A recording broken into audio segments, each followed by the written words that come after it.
You're listening to the Bearded Theologians podcast hosted by Zach Bechtold and Matt Franks. If you'd like to find out more about the Bearded Theologians, you can go online at beardedtheologians.com, where you'll find all of our past podcasts and other blog posts that we have up, along with some other items that you can purchase to help support the Beardcast. So we hope you enjoy listening to this week's show.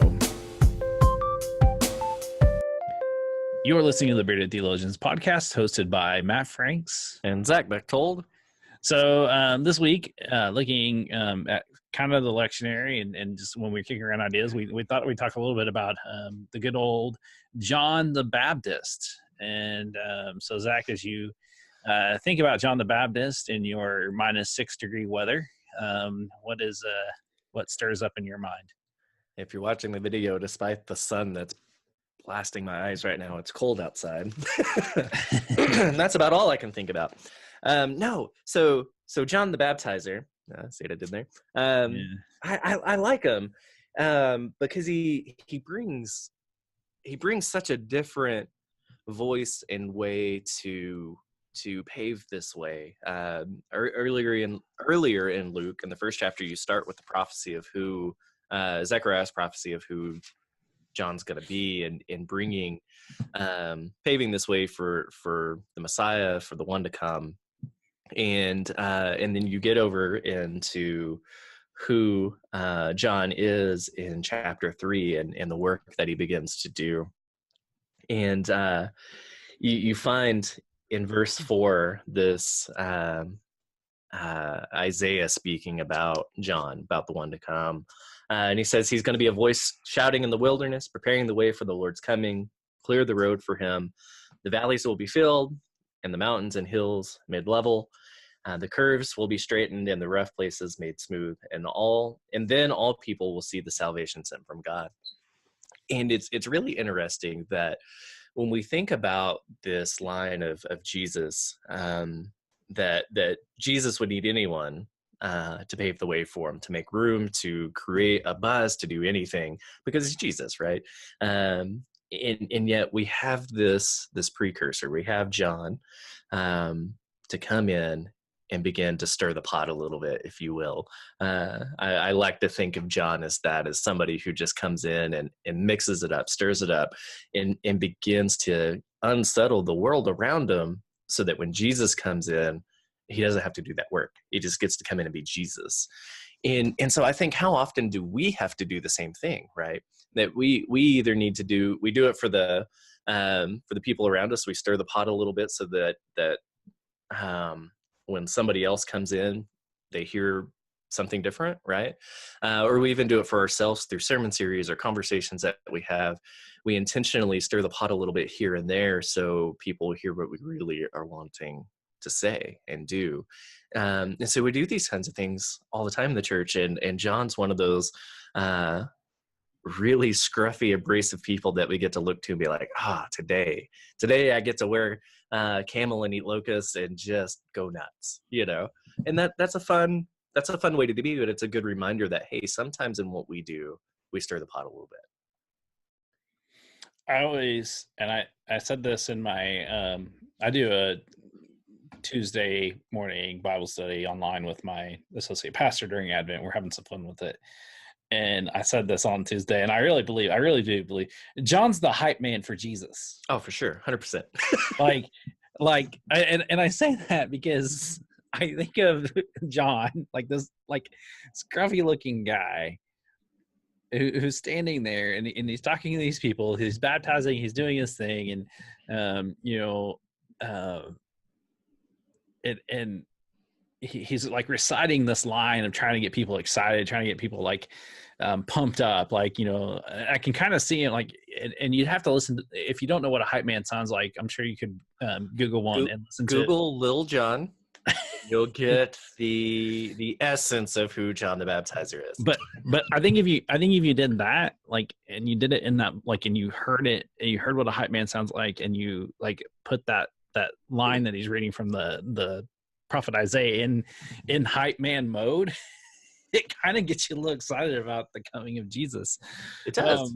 And I think that's the thing that we're now in this second advent. We're in the second anticipation of waiting for Christ to come back. And what are we doing to prepare the way? I mean, I know this is Advent and we can, we can make all sorts of comments and, oh, we're doing this and this, but like the reality is like, how do our lives show that we're making room for God today? And I think that if we look at that and we think about that, one, it will cause us to rethink about a few things, hopefully. But then the other will be, how are people seeing Christ through you? Right. And that's a great way to, I mean, it's kind of a nice spin on it. It's a nice new look on it in a way that opens our eyes just a little bit. And I think this week, if you're preaching it this week, I know Zach, you're preaching it this week, or you're preaching about John the Baptist this week.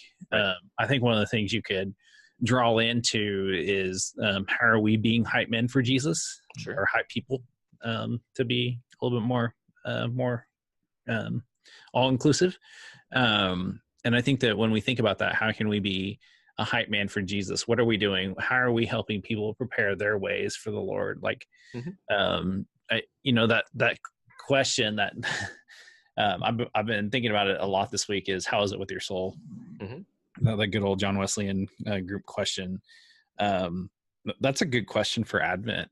Advent originally was supposed to be like Lent and supposed to be this long 40-day reflective meditational process. And I kind of wish it would go back to that, because I think we need that much more time. Now, granted, that would be more into Thanksgiving and, but I think if you did it right, you could actually tie all that in, how that would lead into preparation. But I think but you look at what we do have with Advent, right? In the season, in the consumerism that has engulfed Advent and into Christmas, right? Advent is that intentional way to make room for not that, right? For not the consumerism, not the hype of Christmas, of what it is outside of the church, but it still makes that room. But yeah, it's short. It's 24 days. and I don't even think we get a full, like, I really think you need a little bit longer. I mean, I don't disagree with that.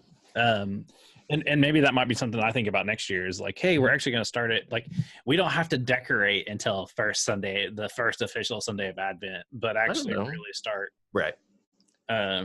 No, because we have a beautiful cornucopia that I'd hate to shorten. Like, well, what if we look at it this way, right? We can get Jesus, we can get the birth of Christ here way too quick, right? We can push that. When in reality it's December 25th, but we sometimes like to draw it into the middle of Advent with some of the things we do, but we can't start. I don't think we can start preparing, that we can start Advent too soon, right? Because it is that time of preparation, and maybe it looks different as we look through the middle of November and into Thanksgiving, and what that kind of looks like with giving thanks and how do we prepare for that, and then on into the rest of it. Well, and it's that preparation side that I think we don't take as seriously enough. Because we actually have to wait and slow down, and that's not what we're good at as a society. I know. I was a little disappointed when I ordered something yesterday from Amazon. I was expecting it to be here on Friday, and it's not coming until Monday. I was a little bit perturbed, just a little bit perturbed. But then I realized, like, one, this is a busy time of season for those men and women that are working in those kind of industries. And, I'm not, I mean, granted, it's going to be here in time for Christmas, so I'm not as worried. But you paid for 2-day Prime, let me tell you. Yeah, but what I paid for and what I receive, I've learned in my life, are always two totally different things. So, this week, how are you preparing yourselves to make room for God? We're almost halfway through Christmas or the Advent season. I know, Advent. I know. Quit getting Jesus here too early. I know. I've been around secular people too much lately. But this Advent is a season preparation, and so how are you preparing? How are you making room for Jesus, where Jesus will make your path straight? Will the rough places will become smooth, and people will see God's salvation in your life? How are you living that out? I think that's a good reflection for this week. go on our website. Feel free to pick up some really great Bearded Theologians gear. We've gone vintage Bearded Theologians today with 2 older shirts I think you can find most of these. Actually, both of these. Well, I know mine's a Zazzle. Yours is a Teespring shirt, but that graphic is on our Zazzle site. And so you can buy a shirt that looks like Zach's, or you can buy a shirt that looks like mine. This is the vintage shirt, and we only know that way because there's no beard. It just says BT. Or you can buy one that actually has the beard and looks a lot cooler. Cool. And so do that for a pastor friend or as a Dirty Santa gift. It works really well for Dirty Santa gifts. I know it's white elephant up north or where you're from. It's white elephant everywhere. No, it's Dirty Secret Santa. It's Secret Santa is a whole different deal. Secret Santa is where you get a name, and that's true. I'll give you that one. You can Dirty Santa. I mean, it's Dirty Santa from where I come from. So for the Bearded Theologians, I'm Matt Franks. I'm Zach Bechtold, and I really don't know why you would do that to Santa.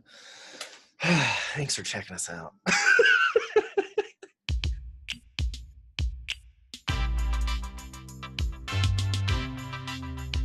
We hope you've enjoyed the conversations that we've had today on the Bearded Theologians Beardcast, and we'd encourage you to continue those conversations online at beardedtheologians.com or on our Facebook page. We also hope that you pick up a couple of coffee mugs to satisfy your coffee mug collection. Have a good day.